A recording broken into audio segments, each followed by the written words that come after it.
আসসালামু আলাইকুম। আজকে দুপুরবেলা খামারের ছাগল কেনার জন্য আমরা হাটে গিয়েছিলাম। যেহেতু আমরা দেশি কালো জাতের ব্ল্যাক বেঙ্গল ছাগলগুলিই কিনবো, তাই এই ছাগলগুলি সংগ্রহ করার জন্য আমরা আমাদের স্থানীয় হাটগুলিতে বেশ কয়েকদিন যাবৎ খোঁজাখুঁজি করছিলাম। আজকে যে হাটে আমরা যাচ্ছি, এই হাটটি আমাদের বাড়ি থেকে অর্থাৎ আমাদের খামার থেকে প্রায় 8-10 কিলোমিটার দূরে। এখন যে রাস্তা দিয়ে আমরা যাচ্ছি এটা মূলত ঢাকা খুলনা মহাসড়ক। আলহামদুলিল্লাহ, কথা বলতে বলতে আমরা হাটে চলে এসেছি। হাটে আসার পর আমরা খুঁজতেছিলাম দেশি কালো জাতের ব্ল্যাক বেঙ্গল ছাগলগুলি। এটা ছেলে হলেও হবে, মেয়ে হলেও হবে ইনশাআল্লাহ। গরু এবং ছাগলের হাটে যদি আপনি প্রথম যান, তাহলে প্রথম যে সমস্যাটা আপনি পড়বেন সেইটা হচ্ছে আপনি বুঝতেই পারবেন না কোনটা গৃহস্থের গরু ছাগল আর কোনটা ব্যাপারীর গরু ছাগল। তবে আলহামদুলিল্লাহ, দীর্ঘদিন যেহেতু আমরা এই পেশার সাথে জড়িত, তাই আমাদের অভিজ্ঞতা হয়ে গিয়েছে। আমরা হাটে গিয়েই বুঝতে পারি কোন ছাগলটা গৃহস্থের আর কোন ছাগলটা ব্যাপারী নিয়ে এসেছে বা অন্যের কাছ থেকে নিয়ে এসে আমাদের কাছে বিক্রি করবে অথবা আপনার কাছে বিক্রি করবে। হাটে যদি পর্যাপ্ত পরিমাণে ছাগল থাকে তাহলে আমাদের এটা কিনতে তেমন একটা বেশি সময় লাগে না। এর কারণ হচ্ছে আমাদের একটা আইডিয়া থাকে যে এই ছাগলগুলি এই দামে আমাদেরকে কিনতে হবে, ওই দামের মধ্যে আমরা কিনে নিয়ে আসি। এবং যে ব্যাপারীরা থাকে অথবা গৃহস্থ থাকে, আমাদেরও জানা থাকে যে তারা কত টাকার মধ্যে হলে ওটা ছেড়ে দিবে। তাই আমাদের তেমন একটা সময় লাগে না, দ্রুতই আমরা এটা করতে পারি।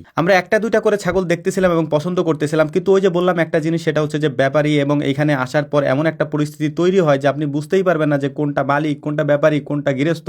বোঝার কোনো উপায় আপনার থাকবে না। এখানে এত এত ঘটনা ঘটে, এত এত কাহিনী হয়, এটা দেখলে আপনার মনে হবে এগুলি তো নাটক সিনেমার স্ক্রিপ্টকেও হার মানিয়ে দিবে। হাটে যাওয়ার পর প্রথমে আমরা দুইটা ছাগল কিনে নিয়েছিলাম। আগেই দেশি ব্ল্যাক বেঙ্গল মাদি জাতের দুইটা ছাগল। এরপর মোটামুটি সাইজের 3টা খাসির বাচ্চা আমরা কিনি। ছোট ভাই ইমামুল ছিল, ও তো একবারে পাগলাটে টাইপের, ওকে কোনো জিনিসে মানানোই যায় না। ওকে ঠান্ডা করতেছিলাম যে আসলে বেচা কেনা করার ক্ষেত্রে এটা হবেই হাটে আসলে। ওর কথা হলো দাম চাইছে, দাম বলছি দিলে দিবে, না দিলে না দিবে, এত কাহিনী করার দরকার কি? তো আলহামদুলিল্লাহ, দেখতে দেখতে আমরা 5টার মতো ছাগল কিনে ফেলেছি। এর মধ্যে 3টা হচ্ছে ছেলে এবং 2টা হচ্ছে মেয়ে। ভাবছিলাম যে আজকের হাট থেকে আমরা আর কোনো ছাগল কিনবো না। তারপর ইমামুল দেখলাম যে অন্য একটা জায়গা থেকে একটা ছাগল নিয়ে এসেছে, ছোট্ট একটা ছাগল, যেটা অল্প কয়েক টাকা দিয়েও আনছে। তো টোটাল আমাদের ছাগল হলো 6টা। এই 6টা ছাগলের মধ্যে প্রথম 2টা আমরা কিনেছি 12,500 টাকা দিয়ে, যেটা হচ্ছে 2টাই মাদি। এরপর 3টা খাসির বাচ্চা আমরা কিনেছি 19,000 টাকার একটু বেশি দিয়ে। এরপর মূলত ইমামুল একটা বাচ্চা যে নিয়ে এসেছিল একেবারে দেশি ব্ল্যাক বেঙ্গল জাতের কালো যে ছাগলটা, এটা আমরা কিনেছিলাম 3500 টাকা দিয়ে। তো আলহামদুলিল্লাহ, আজকের মতো এই হাট থেকে ছাগল কেনার কাজ আমাদের শেষ। আমরা এর পরবর্তীতে অন্য কোনো হাট থেকে ছাগল সংগ্রহ করবো ইনশাআল্লাহ, কারণ এই হাটে আমাদের কেনার মতো আর কোনো ছাগল ছিল না। অর্থাৎ আমরা যে সাইজের ছাগল চাচ্ছি তেমন কোনো ছাগল আর ছিল না এখানে।